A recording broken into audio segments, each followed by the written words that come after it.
Hello everybody, my name is Staycalm and I would just like to start off this video by saying that I didn't hate Dying Light 2.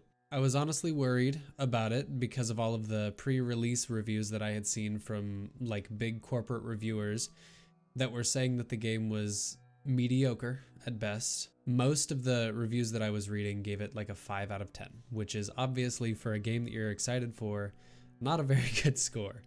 Especially for one that you've been waiting for a really long time because you really liked the prequel. Now that I've spent a couple dozen hours in the game completing the main quests as well as a couple side quests and a couple side activities, I can now confidently say that I have my own solid opinion on the game, which is what you're about to see.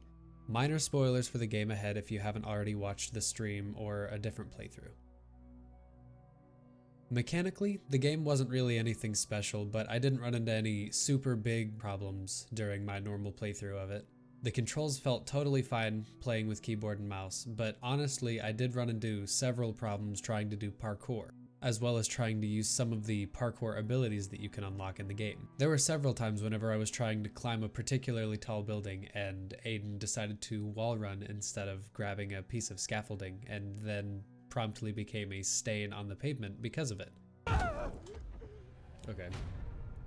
I'm not sure if it's been patched, but I was also having a couple different problems with some of the parkour skills that you unlock in the skill tree. Like the sliding mechanic, which didn't work for me until at least a couple hours after I had originally unlocked it. There was also a really weird bug that I kept on running into where if I would land a jump or something like that or just be getting out of combat, I wouldn't be able to use my survivor sense for 4 to 6 seconds, which for those of you who haven't already played the game is basically like a sonar that shows you where enemies and items can be. And I wasn't able to use it for 4 or 5 seconds because the button just wouldn't work. The combat was also pretty iffy sometimes. It was really basic stuff.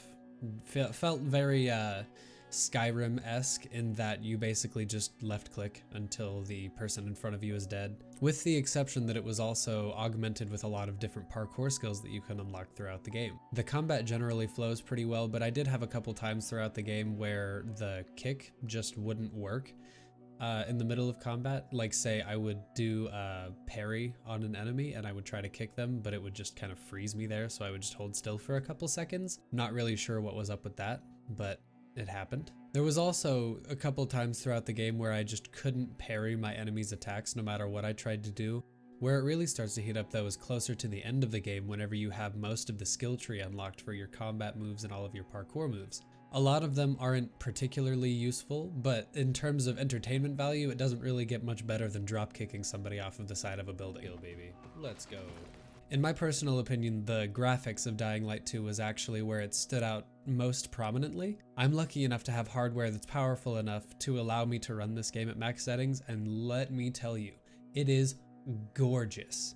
It's honestly pretty amazing to see what ray tracing and DLSS are capable of in terms of video game graphics nowadays. Whether you're walking around at night with your flashlight or running through the streets trying to get out of a chase because a howler saw you or something like that, or even standing on top of one of the taller buildings in the game watching the sun rise or set across the horizon, it's an experience, to say the least. The only complaint that I really have is that it felt like a lot of the models and textures were reused a lot throughout the game. It was mostly an issue with furniture and a lot of the lootable bags such as backpacks and stuff like that you find throughout the game. Although considering how good everything else looks, that's a pretty big nitpick, I would say. However, one of my biggest problems with the game that dragged the score down a lot was the story. I had a lot of trouble throughout the game trying to get attached to the characters that I was meeting, and the only people that I really found myself enjoying being around or actually caring about were people like Ro or Loan, who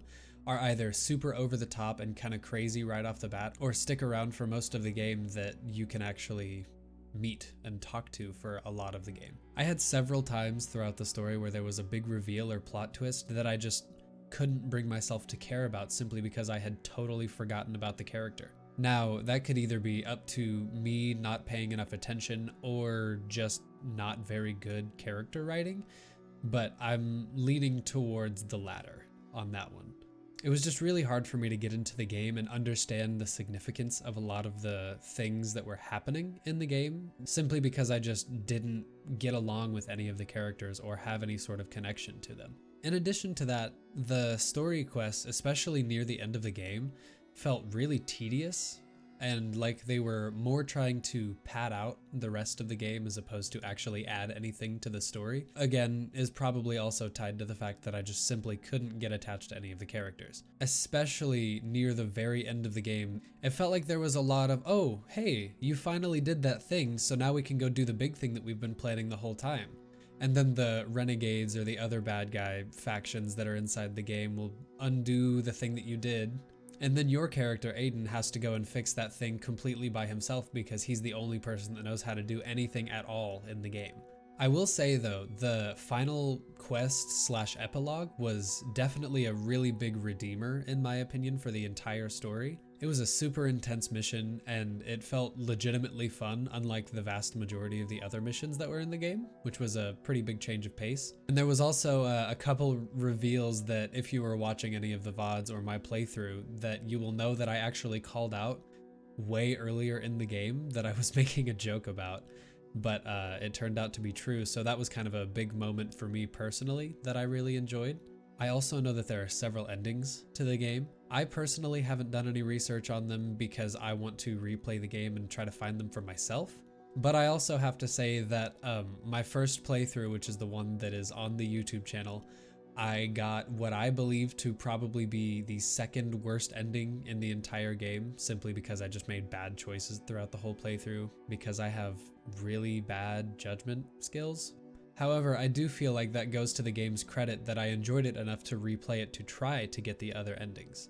All things considered though, I didn't think Dying Light 2 was all that terrible of a game, which is why I'm gonna go ahead and give it a 7 out of 10. It definitely wasn't a perfect game by any stretch of the imagination, but I did definitely find myself having fun more often than not. A glitch here and there didn't really ruin my experience, especially whenever it was funnier glitches like people getting stuck inside of walls or being able to one-hit a boss because you dropkick them into a spike wall or something like that. I feel like almost certainly that I'm not actually going to be the one that gets to kill him. Let's go. I'm sorry, Hakon. I didn't want this. What an epic way to die. Jack?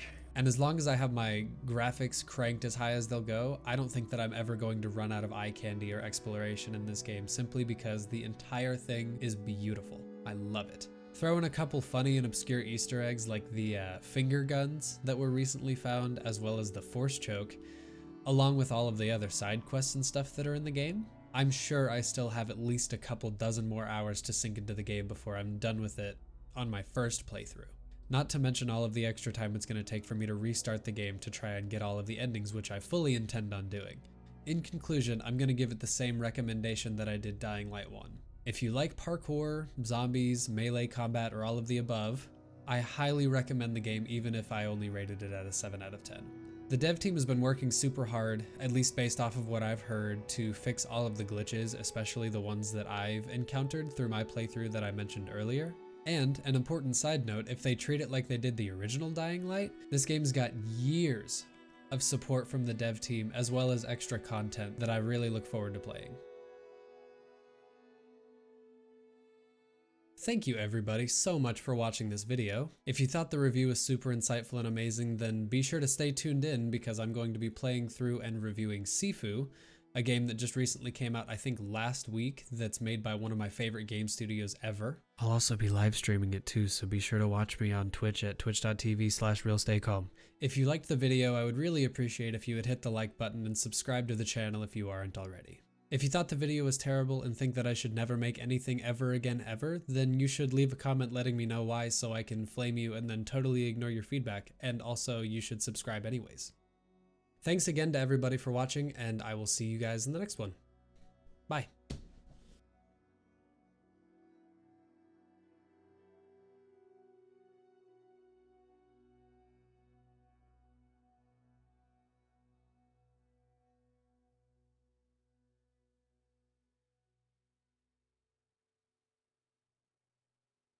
Yay!